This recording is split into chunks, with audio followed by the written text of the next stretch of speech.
Good evening, ladies and gentlemen, and a warm welcome to another AERO South Africa webinar in conjunction with Safety First Aviator. Tonight, we're going to talk about back to flying under challenging conditions brought on by COVID-19. My name is Neil Piper. I'm the head of content for Messi Frankfurt, and I'll be hosting the webinar tonight. And we've got good news. We had a strategy session a few days ago, and AERO is going to be live in person, beautiful live in-person event on the 6th to the 9th of July at Wonderboom next year. So put it in your calendars. It's going to be an amazing event. So we're really excited about getting back to being face-to-face and engaging with everybody again. Just a few house rules. Please post your questions in the Q&A tab at the bottom of your screen, and we'll host a Q&A session towards the end of the webinar. If we can't get to all of the questions during the webinar, we'll try and answer those questions post the webinar. I would like to now introduce our panelists, and we've got a few new faces today. Andre Russ is an aviation risk specialist, claims and accident investigator, and he's going to discuss the dangers of age-related cognitive decline and will share tips on how to identify, know, and to mitigate age-related cognitive decline risks. Then we got Rhett. Rhett looks like he's in a tent, but there is load shedding at home, so that's the best he can do, so please bear with him. He's also a new face. You can't see too much of it, but we're very happy to have you here tonight, Rhett. And he's going to share how a small change in your procedure may seem acceptable, but if you leave this unchecked, it could prove to be disastrous. Rhett is a blogger and author at Startup to Shut Down. Welcome, Rhett. And then last but not least, you've seen him before. He's a fabulous guy. Ari Levine is our local representative from Mayday SA, and he's going to present a basic method to be used by all to recognize and fight deviance. So let's get started. Let's get into this. So we're going to start tonight with Andre Russ. And Andre, thank you so much for being part of the webinar tonight. It's so good to have you here. It's always good to have new faces, new thoughts, new ideas, new suggestions. So over to you. Let's see what you've got to say. Excellent. Thank you. Thank you for the opportunity. You know, whenever we work on safety, when we talk safety, we can never say too much. So this is a very important work we're doing, and I think it's I'm very happy to be here. So let's go to page 1, the slide. Okay, so I'm talking to you on age-related cognitive decline, and of course the effects that COVID's got on it. So if we look at slide 1, my very opening slide, we've got a brain and we've got an anchor. So what does it say? Well, it says the brain wants to move, but as we get older, the body starts becoming the anchor. And I think anybody that's got some years behind him is going to go, hey, man, we know how that feels. So it's a very important topic, and I think you all will learn something. So it's important to me as well. All right, slide 1. Here we go. All right. So this is a little joke. So the DC-9 and the A320, basically, no matter how complicated or how simple we now make aviation, how simple our machines are, we've got all sorts of equipment that makes life much easier for us. We will never get rid. And I know there's lots of talk and trying to do it, but I don't think any of us will ever board a commercial flight where there's no pilot on board. So there's always going to be a human in the loop. Now, you know, they say the aircraft of the future might just have a pilot and a dog, or an operator and a dog, and the operator's there to feed the dog, and the dog's there to make sure the operator don't touch nothing. But still, we will have a human in the loop. So when we look at pilot safety, there's a number of factors that play a role, and one is obviously aeronautical decision making, the good old airmanship. How good of a pilot are we? How good is our decisions?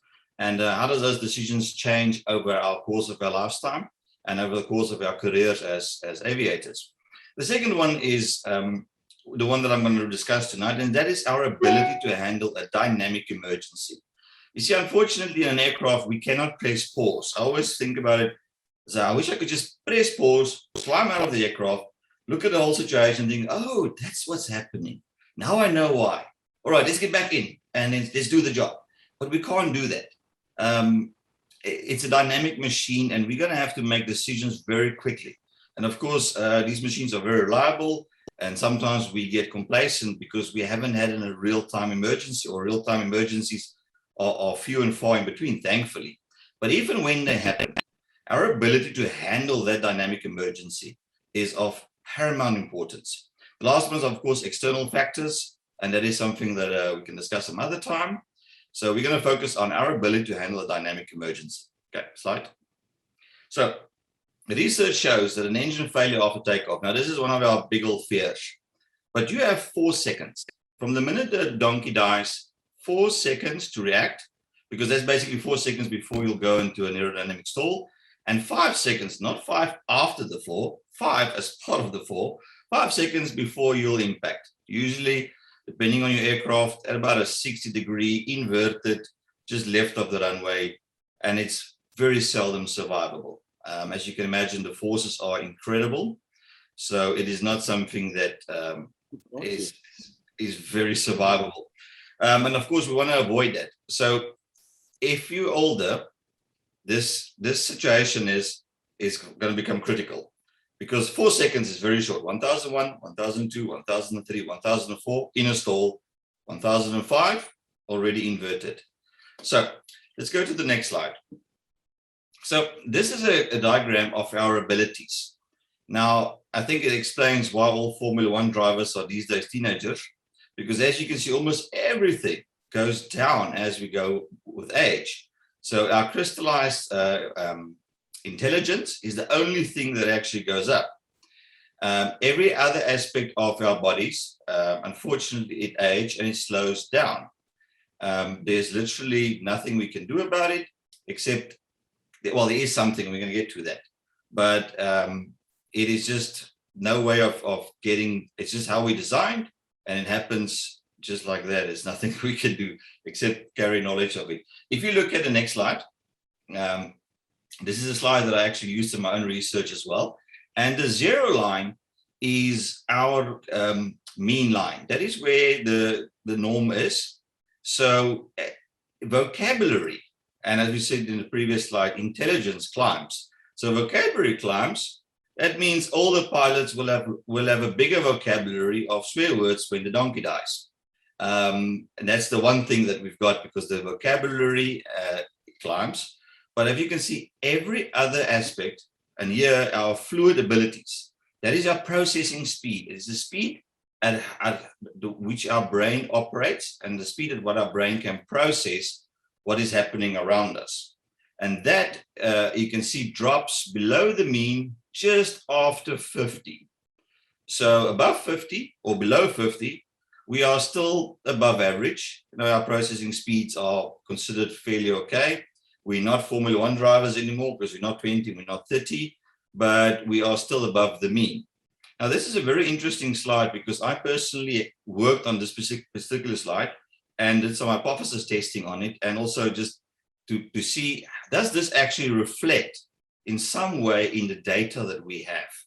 So this, by the way, comes from a researcher called Merman in 2015. So, okay, so we know this. We know that we are slowing down as we get older. We know that the only thing that really grows, you know, we keep our intelligence, we keep our vocabulary grows, but the body does slow down, and we know that the way it makes decisions is slower. Again, if considering the fact that you've got very little time in a dynamic emergency, what can we do about this? If you go to the next slide, this is a research that I've done personally.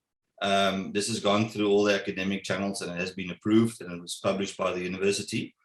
This is based on 980 accidents. Now, 980 accidents are roughly split equally between South Africa and the United Kingdom. It was originally 500 per country, but then you know, there are some cases that just didn't go through. So eventually it's 980 accidents. Now, if you look at the left, the blue numbers, we look at minor or none, and we look at fatal. We'll see that the majority of accidents below the age of 50 is the majority actually minor or no injuries. Now, I have to say there is some other factors as well that plays a role. An older body is less robust, is less able to handle trauma. So that does play a role as well. And some research has been done in that in automobile accidents. But the other main factor is, we all know the saying that your best chance of surviving an accident is to fly the aircraft as far as possible into the accident. Basically, an uncontrolled machine is the impact forces are significantly higher, especially if you turn inverted or you hit the wing first or that kind of thing. So ideally, you want to fly the machine as much as you can. So loss of control in flight, which is, by the way, the biggest cause of accidents, biggest cause of fatal accidents, something we can share on some other time. But loss of control in flight is the biggest killer. So if you look at this, you'll see that, again, like I said, on the left, 75, 64, 52, 52. Then we have this, call it a transition zone. Now, interesting thing is this is the zone from 51 to 60. Now, 51 to 60 is the first zone where fatal is now more than minor or none. It's the first zone where more people, okay, there are some other little factors as well. There is, as you can see, there's a little bit more pilots there, so the population is slightly bigger. But this is not population related, this is severity related. So regardless of the population, it is related to the severity of the injuries. Now you can see from age 51 to 60, the data of 980 accidents starts showing that the majority of accidents now become fatal. We have the serious ones in the middle, but the two numbers we're going to focus on is the left and the right. And you can see from 60 to 60, from 61 to 70, we now have 48%, 71 to 80, we have 64%, and above 80, there's only 2 accidents, but 67% of them is fatal. As a matter of interest, South Africa don't have too many above 70s, where in the UK, their flying population, the mean of their flying population is 10 years, well, just about 10, almost 10 years older than South Africa. So they do have pilots in the 80s and 70s, 80s, where we actually have very few. So these accidents are the older ones are from the UK. But you can clearly see the trend line here, that the severity of an injury becomes more serious as the pilot becomes older. Now, from that, we can deduce a number of things, but one of it is when you cross-tabulate this with accident causation, we now find that loss of control, and these numbers are corresponding quite a lot. So we're sitting with a situation where a dynamic emergency happens. Yes, trauma does influence the body. The older body handles it not so good.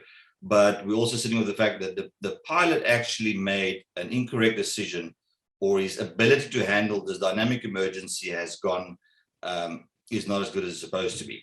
So the big question is, all right, so we understand as we all get older, we're not as good as we think we are. You remember those t-shirts that says, the older I get, the faster I used to be. We know the brain moves on, the body kind of becomes an anchor. So obviously the big question is, all right, this is great, but you said, how do we identify this? How do we mitigate it? And how do we deal with it? Because ultimately this will only come up when we have, and if we have, a dynamic emergency. So let's look at some of the things we can do. I've got a very short time, so I'm keeping an eye on the time. Let's look at the next slide. So the first thing is to know about it. I mean, any adverse condition or any adverse reaction or adverse anything, to carry knowledge of it is already the first step towards mitigating it. So knowing that there is such a thing as age-related cognitive decline, and I get older, then I will need more training or more practice to counter that. That is already the first step. There are quite a few psychological effects that play a role in aviation safety. There's one more mentioned here, which we'll get to maybe in a future chat. But the second one is probably the single biggest mitigating factor you can have. There are cases of individuals. There's a particular study done on an oldish gentleman who shoots guns, and his speed is so fast that they consider him superhuman. But he does it every single day for many, many years now. So flight recency is the only way to keep the neurological pathways connected, because our body and our brain starts to pull aside. They pull one by one, and one moves forward and the other one is behind. But when you build recency, then you have that, it's sort of what we call in old times as muscle memory.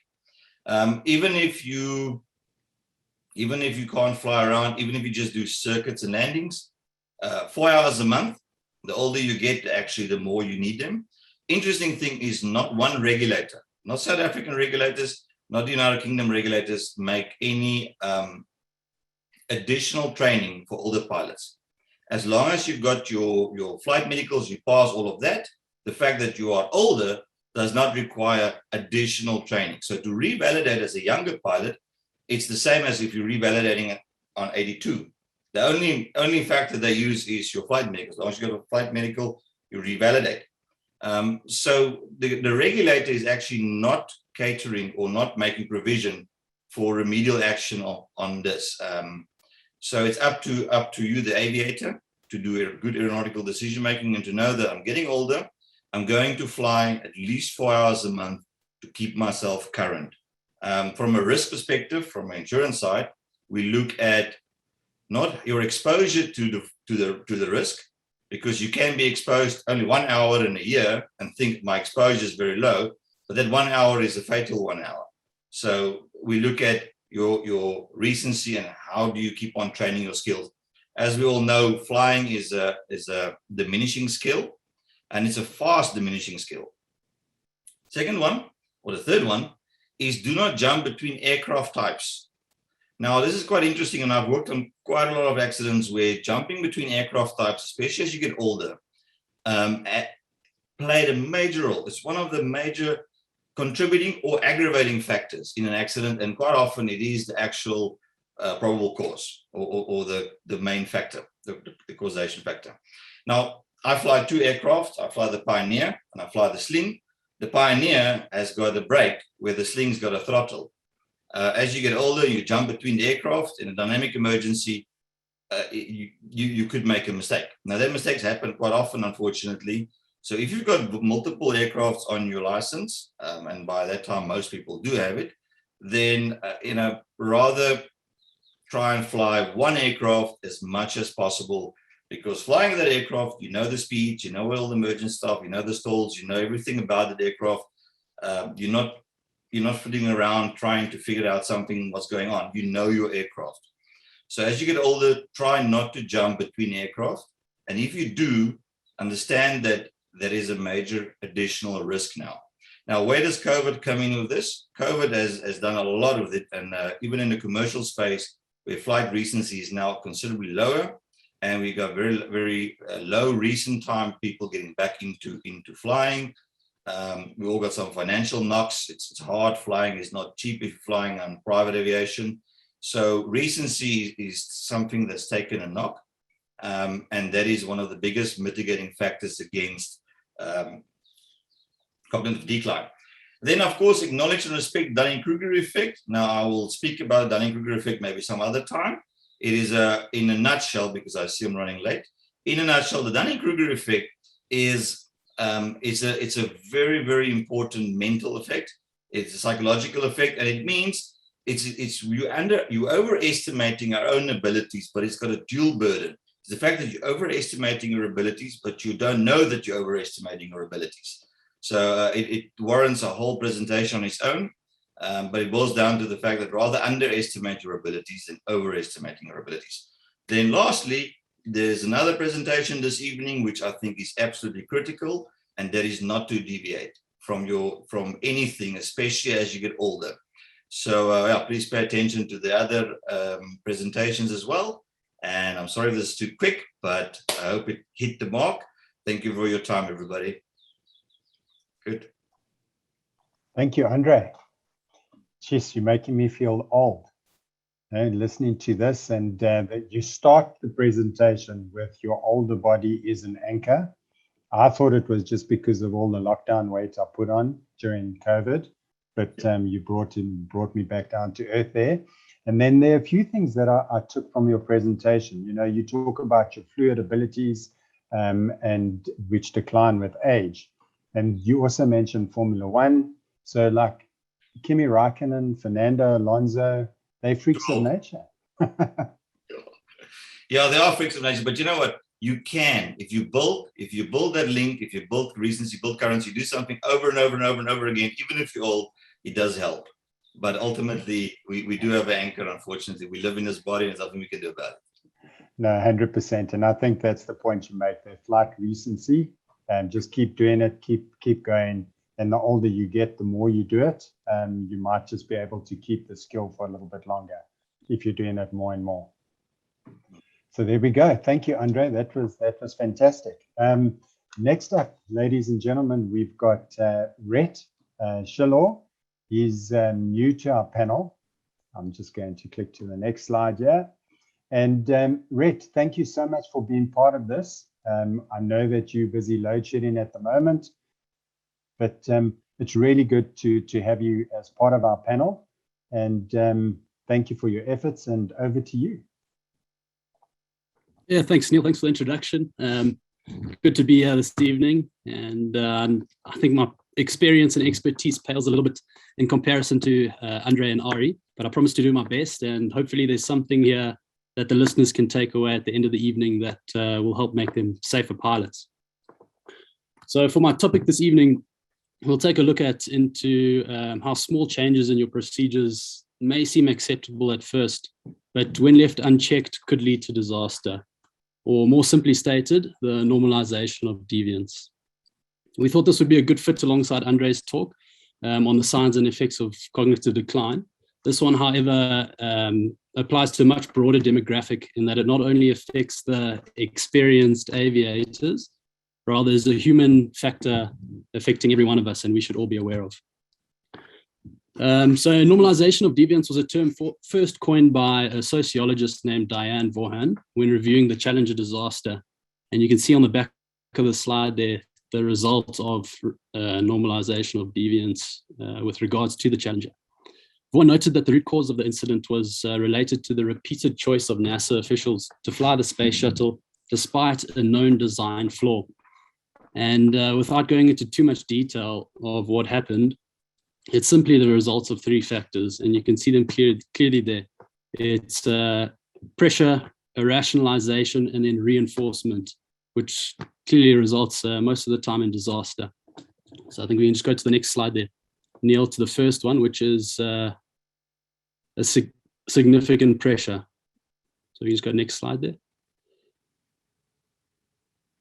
With regards to the Challenger, NASA had mandated, I think this was back in '86, to fly 24 missions a year. That's one flight almost every other week, setting the bar extremely high. And in order to meet those demands, after each flight, the 1,000+ odd boosters were recovered, inspected, and reused just to improve the turnover time and try and meet these rigorous demands. The institutional pressure, along with an almost arrogant attitude, some might say, the we can do anything attitude, led to some questionable decisions being made. And then we can go on to the next slide. You can see there it says there unheeded warnings, and there were warning signs, which we'll discuss a bit later on. So I think this next slide is an image of one of those boosters that we can quickly go over just for an explanation purpose. See, it's still loading. So in order to meet those demands, you can see this is just one of the boosters weighing roughly 1,000 pounds that holds the rocket propellant. And what happens actually is they split into, once they re-enter into Earth's atmosphere, they split them up into three different segments. You can see there the forward, the center, and the aft segment. And they ship them back for obviously to be reused. And the only thing you can see in each joint there's O-rings that keep them sealed. And bearing in mind now that these boosters produce roughly also about 3 million pounds of force rather. So it's a unfathomable amount of force and pressure and heat. So this is exactly where the design flaw or the normalization of deviance resulted in catastrophe. So if we go on to the next slide for us there, please. Neil. So these questionable decisions that we mentioned earlier led to rationalization. It was after only the second flight that quality assurance noticed the deterioration of these O-rings. At first, this was, or initially, an intolerable consequence. According to the existing standard operating procedures, the fleet should have been grounded immediately, or the boosters rather. And there you can see the sheer size of them. If you just go one more click there for us, Neil, we can see the size of the O-rings, and just in comparison to the size of the boosters, and how easily the O-rings could have been compromised, or were compromised rather. So after the second flight, and they noticed this deterioration. So if we just go, well, that's fine. After the second flight, after they had noticed the deterioration, what the engineers actually did is they purposely deteriorated O-rings and put them under extreme pressure tests above what they knew they would be experiencing in real flight. And what happened is the O-rings hold up. So they basically justified or rationalized that a lower standard could be sustained just in order to keep up with that 24 mission a year mandate. Naturally, we would expect with this sort of rationalization, disaster to strike immediately. However, it's the exact opposite that results in a deviation or deviance being normalized rather. And here we can see Vaughan's example. It's the spiral of deviance. So we originate or start in the middle of that spiral with your normal standards, and as time goes on and deviant behavior is practiced, such as allowing those compromised O-rings to be reused, we then come to a new standard or new normal. And as time goes on and on, we spiral further and further away from that original standard, and eventually, ultimately, it does lead or result in disaster, as did with the Challenger. Bearing in mind that that reduction or that deterioration of the O-rings was noticed after just the second flight, and Challenger was the 25th mission, more than a year later. So on this slide, we can just see there that deviance is the deterioration of your standards, just standard procedure, and then eventually we had our new normal, and it's just a continued deviation of those standard procedures. So if we go quickly to the next slide there, you can see there's a cool old war photograph explaining the normalization of deviance. So I'm sure you're all already aware of that historic event of the Challenger and the valuable lessons learned. All of us are here today to sharpen the blade and keep the cobwebs at bay, which is important, particularly in aviation where safety is such a critical factor, a matter of life and death. I think it's important to remind ourselves of the responsibility we hold when operating in the space. As aviators, we are well aware of our human limitations, and normalization of deviance is no different. Now, how do we mitigate these risks and ensure that we don't pull the wool in front of our eyes and become blind to our own errors? If we click over to the next slide, I'd like to briefly discuss 4 things that we can do to help avoid the potentially devastating effects. And it starts with number 1, recognizing one's own vulnerability. It's natural human tendency to seek out shortcuts, avoid repetition, and save time, particularly in today's world where everything and everyone seem to be operating at 1,000,000 miles an hour, myself included. Being a human factor, it applies not only in aviation, but every aspect of our lives. It might be worthwhile asking yourself, where does this idea of normalizing deviance have an effect in your day-to-day life? I see we've got a Q&A section there. So I thought it might be cool to ask the brave souls who are willing and able to maybe comment there on some of the habits that you know to be bad that you've adopted over the years, or standards that have deteriorated of your own. one that's now a new operating standard. It can be anything at all. Aviation is preferable, but we know this applies to all industries and every individual, and especially ESCOM. So while you do that, I'll just tell you about a recent incident of normalization of deviance that I came across just last week. I was fortunate enough to tag along on a flying trip to Kariba, 3 different aircraft, and it was an incredible experience. One of the conversations we had was on how doing your run-ups while taxiing is a terrible idea, and now, unfortunately, accepted standard for one of the crew. Not only are run-ups one of the most important checks before flight, it's also a relatively busy and stressful part of the flight. I think everyone would agree that sitting in the holding bay for an extra 10 minutes is the better alternative. Not to mention that when on a flyaway to Africa, the bus usually doesn't leave the airfield until the last aircraft has arrived anyway. It just means you might get a head start on the beers. And like normalization of deviance, this may seem like a win at first, but the long-term loss is almost always evident. In aviation, hazardous habits can creep up in any number of ways. Sorry, I think we can go on to the next slide there. Yeah, in any number of ways. And it tends to be the experienced ones that fall prey to accepting deviance most. Bearing in mind that normalization of deviance requires an extended period of time to manifest itself or for the new standard to be reinforced. It's once a pilot steps away from the environment, from the flight school environment rather, and becomes completely independent, an invincible Chuck Yeager-like individual, that the bad habits start to creep in. So I never think you're too good to make a mistake and always be willing to learn. And thirdly here, trust your instincts. So take the time to listen to that gut feeling, rekindle that student pilot's mentality and concern for just about everything like students usually do, which is a fantastic habit to try foster and maintain throughout your career. And most importantly, speak up if you find yourself in a team environment or take action when you're on your own. In multi-crew environments, these things manifest in a number of ways, most commonly in the form of groupthink, where no one wants to really upset the apple cart or disturb the balance of the group, and all opposing perspectives and alternatives are just ignored. Another way could be the deference of responsibility, where the second in command rationalizes that the captain must know better or have a better understanding of the situation just because he or she is the authority.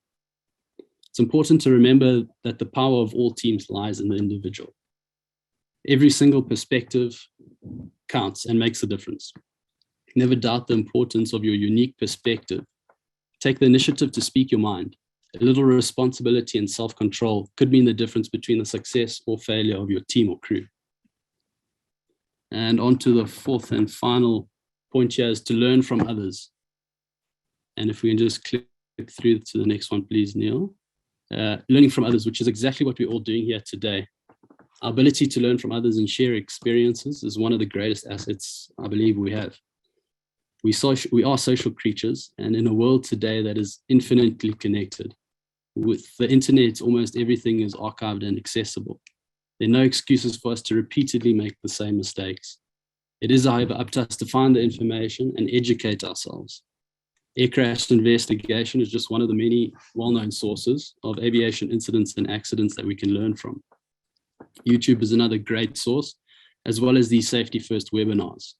One that I've been really glad to have been a part of. So thank you very much to everyone, and look forward to seeing you again and reading those comments that you've all admitted to. I see there's only one that is not there, so that's disappointing. That's it for me. Thank you very much, and enjoy the rest of the evening. Great. Well done. That was great. I know there was a small delay between what you were seeing and what was on our screen. But I thought you did really well. And just a few things there that, I cannot believe that NASA rationalized lower standards, as you mentioned. It's abominable. And then, yeah, just the questions that you need to ask yourselves as an individual, just to be responsible, to avoid those shortcuts. Ask yourself, what are your standards? What is that? Ask yourself the question, what is this decision going to end up resulting in? And then just be willing to learn. And I think that came across clearly to me, Rhett. And the last thing that you mentioned that I thought was really, really powerful was the power of all teams lies in the individual.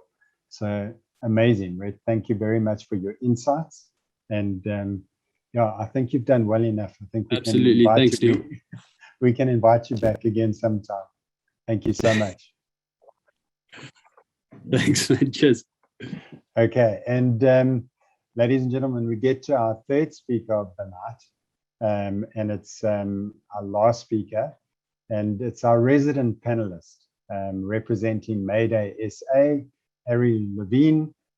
Always good to get his insights, and so looking forward to hearing what you're going to present for us tonight. And you always prepare so well for these webinars, and the insights you give are just so good and so powerful. So Ari, on that note, over to you.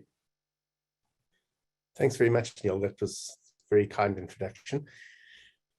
I think Rhett's done an excellent job of doing about 90% of my presentation for me.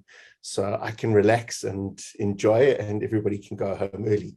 But there are one or two things that I'd like to just reinforce. So please bear with me and have a good giggle when you see that Brett and I have chosen a lot of similar images and a lot of similar pictures to get the point across. I'd like to start off just by reiterating who Mayday are and what we do. If we can just move to the next slide, please. Those are the contact details. Mayday SA is a group of volunteers. We're all involved in aviation in some way, shape, or form.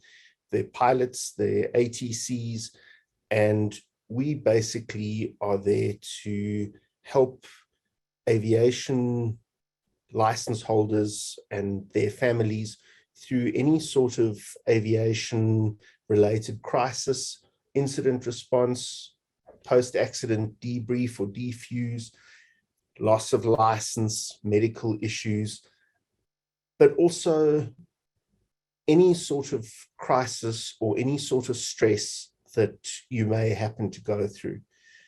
And it's absolutely confidential. We don't talk to anybody else about it. We don't even talk between peers.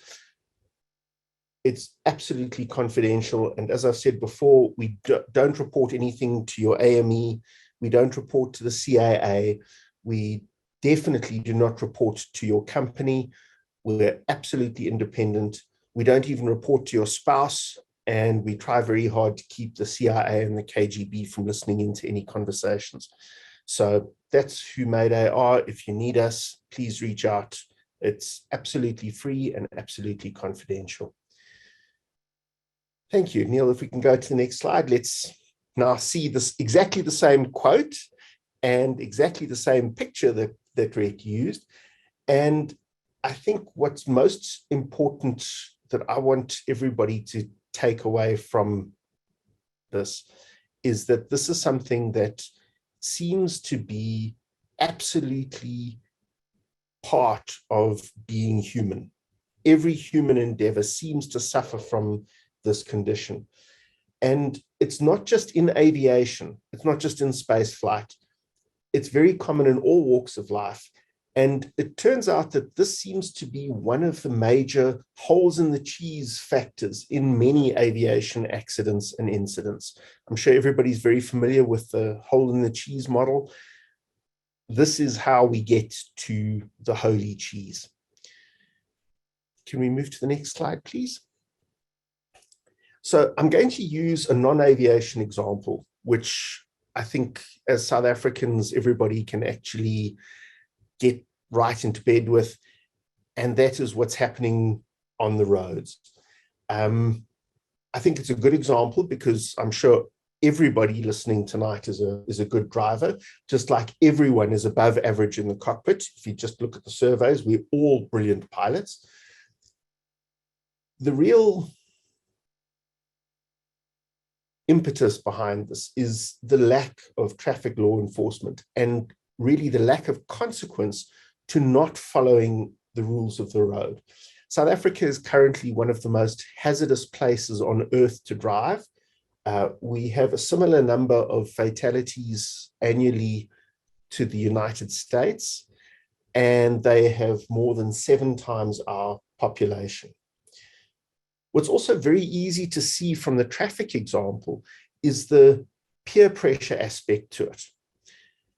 If you notice that, for example, during load shedding, how topical is that? People don't seem to stop at traffic lights which aren't working until one person does, and then it seems to reset itself for a while. So my challenge to everybody is try and be that person that helps reset all of this sort of thing. It's very easy to fall into the trap of, well, everybody else is doing it. And a very good warning sign is the words new normal. So COVID's responsible for normalization of deviance, but that's not really a human factor. A few not so arbitrary aviation examples of deviance, not checking the fuel, not checking the oil, because you think nobody's flown the aircraft since I last flew it. I checked the oil, it was fine, I'm not going to check it now. Or only sumping some of the drains, or thinking I haven't refueled, nobody else has flown, I'm not going to bother sumping because I know that the fuel tanks are sound. I'm sure everybody can pick holes in all of those. Very important example. Can we move to the next slide, please? And I think we're back to the same diagram again. But what I found interesting is why this behavior sticks. And the science fiction author Robert Heinlein once wrote that man is not a rational animal. He is a rationalizing one. And that's always been one of my favorite quotes. Unfortunately, ladies, it does apply to you too. That was a very different era when he made that quote. And the deviant behavior generally sticks because of the lack of consequence. Something as simple as a polite query is enough to interrupt that deviance. So talking to what Rhett said about doing the run-up on the taxi, is that a good idea? Questioning the aircraft commander might be a suitable way of sorting out or stopping that before the authority gradient gets too large. Can we move to the next slide, please? So how do we fight this? And I think that's really what everybody wants to know. And there are a whole lot of things on that slide. Regular reviews of rules and standard operating procedures. So if you don't know what they are, you can't follow them. But the one technique that I think holds the most promise is self-criticism, critiquing yourself. Look at your performance and be honest with yourself. I think it's absolutely imperative from an aviation point of view, no matter where you are in your aviation career, to develop self-criticism and do it constructively. Not, geez, that was a terrible landing. Why was it maybe not such a good one? What was the problem? It's also very important to invite constructive feedback from people with experience that you trust and people with different viewpoints. And if you happen to be invited to provide criticism to somebody else, please be kind in the way that you deliver that. The whole idea behind it is to be constructive, not destructive. It takes a lot of courage to ask somebody for help on that. I mean, after all, you're criticizing somebody who's potentially a Chuck Yeager. They may not make mistakes. It's an important thing to do. Be kind, but be honest and be as constructive as possible. Verbalize. a lot of people listening to this webinar are going to be flying single pilot. It's very useful to verbalize what you're doing. Say your checks out loud. It just activates your brain in a slightly different way, and it gives you a more concrete habit pattern, and you're less likely to deviate. Looking after one another is potentially controversial, but I think that that's one that we owe to one another. If you see somebody taxiing out to the holding point with a pito cover on, say something, make a radio call. They may well be going to the run-up for a maintenance check and then coming back, but they may not be. And you may help somebody, and that somebody may be able to help you in return.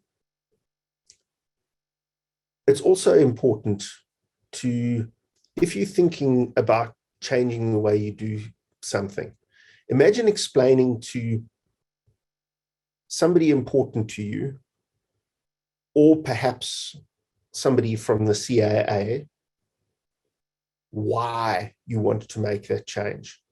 I think what Rhett said about trying to save a minute here or a minute there, the bus is going to wait for the last aircraft to arrive. It's not worth having that. And imagine that imagination helps to ground you. And report near misses. And I don't mean necessarily to CAA. If you have a near miss, and my computer is about to start talking to me, if you have a near miss, confess to your instructor, your safe partner, what's happened and how you're going to fix it. Because that also is the self-honesty, and it helps to make it real and reinforce that you're making a positive change instead of a negative one, and it breaks that cycle. Next slide, please. So the takeaways.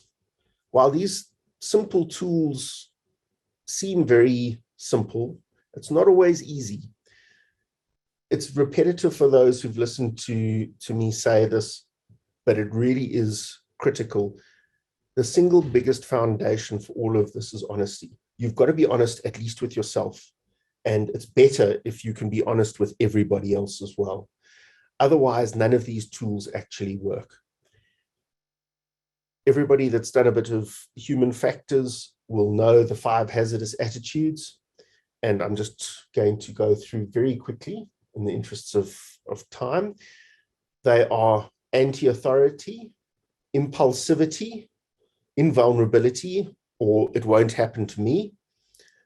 Macho, sorry ladies, it applies to you too. I can do it is perhaps a better phrasing, but it's not quite as catchy.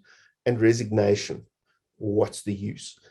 And the antidotes to anti-authority are, the rules are there for a reason, follow them.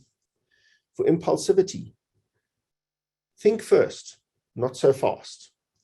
For invulnerability, you do have to realize that it can happen to you. For macho, or I can do it, you need to remember that taking chances is foolish. And talking to the Dunning-Kruger effect earlier, you always think that you're better than you actually are. So taking a chance, you think you're taking a small chance, actually, you don't know how much larger it actually is. And resignation, remember that you are not helpless. You can make a difference.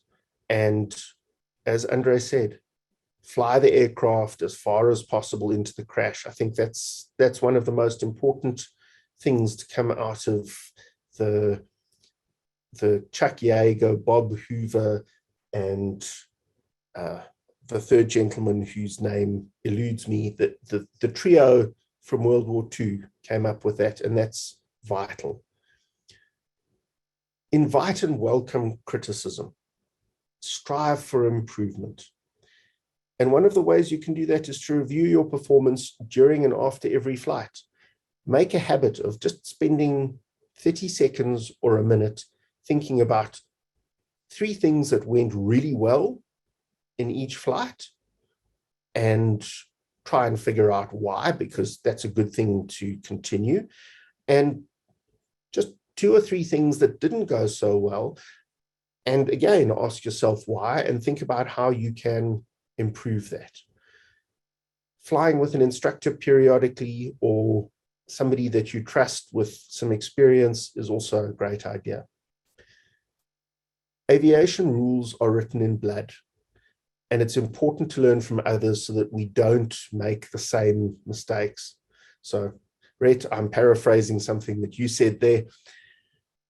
And lastly, just a reminder that these machines don't have brains. It's imperative that we use ours. And that's not always the easiest thing in the world, but it's one of the things that makes aviation such a rewarding pursuit. Next slide, please. I'd just like to leave you with the Mayday contact details again. And thank you very much for the opportunity to talk again tonight. Ari, thank you very much. Just a few takeaways. I like takeaways, by the way. Just from your presentation now was, let us all be the change. Let us reset, recalibrate our behaviors. I think to self-criticize, but be honest and be constructive. I think we owe it to ourselves and you owe it to your families. And just to end, everybody can make a difference just by doing that. So Ari, thank you very much for being here tonight and for your presentation. I appreciate it. Ari, I don't know if you're still with us or if you've dropped off. No, still here. Still there. Can't get rid of me that easy. Yeah, not too easily, but thank you, Ari. That was great. And Rhett and Andre, you still with us? You haven't dropped off due to load shedding, which is fantastic. I'm actually quite pleased that we managed to get through it. I know there's another load shedding round going to start in a few minutes. So we're just going to get through some question and answers. And I see there's been fantastic engagement on the webinar. Just going through just the chat function quickly. Yeah, this is, once we share this information with you, you'll be able to see the chat here, but I'm sure you've gone through the chat. And then from a Q&A point of view, Paul mentioned what becomes known as negligent instrument, which means management knows new of the issue but still allowed the flight to occur. And that was in Buffalo years ago. I'm not too sure if that is an answer there. It's answered. Can the panel see any questions that they believe need to be answered? Or anything in the Q&A and the chat function that you think is important? There's quite a lot here. Just before we close, a culture of non-compliance has been with us for a long time. This is really good commentary here from everybody. I think, Neil, if I may, there was one question, I think the first question from Paul Ludwig with respect Okay, let me just for Andre, and I must now find it, where you pilots and airline pilots when it comes to that. And like I said to Paul, I'll leave it up to Andre, but you'll find a lot of the airline pilots also involved in general aviation, especially recreational type flying. Obviously, airlines are so, regulated, so you don't have these type of problems there. But when they start flying in recreational flying on their own, that's when the problems do start.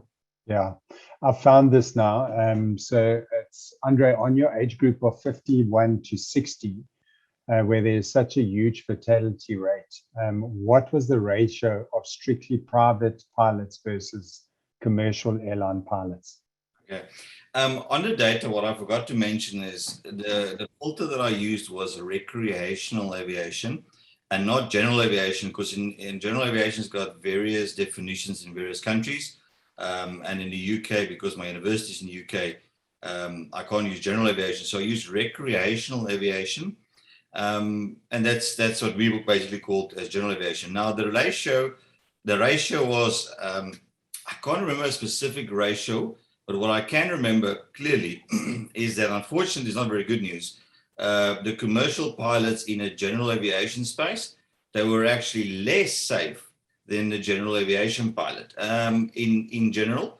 And that is because they come out of a very rigid environment with highly technological machines, and then they're doing stick and rudder flying. Now, I know the guys are going to swear at me and fluke at me and all sorts of things, but the data does indicate that the risk for a commercial pilot, if he doesn't fly small machines regularly, that is actually less proficient in small machines. So I don't have the exact ratio. I'll scan through my thesis. Perhaps I've got it somewhere, but there was not a big differentiator between PPL, NPL, or CPL or ATPL in the recreational aviation space.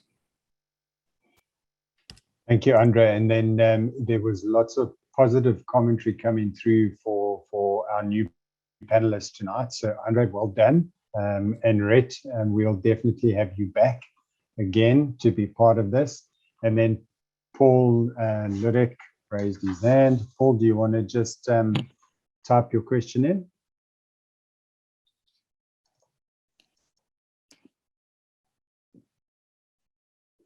Paul, if you put it just in the Q&A function, and then we can get to you.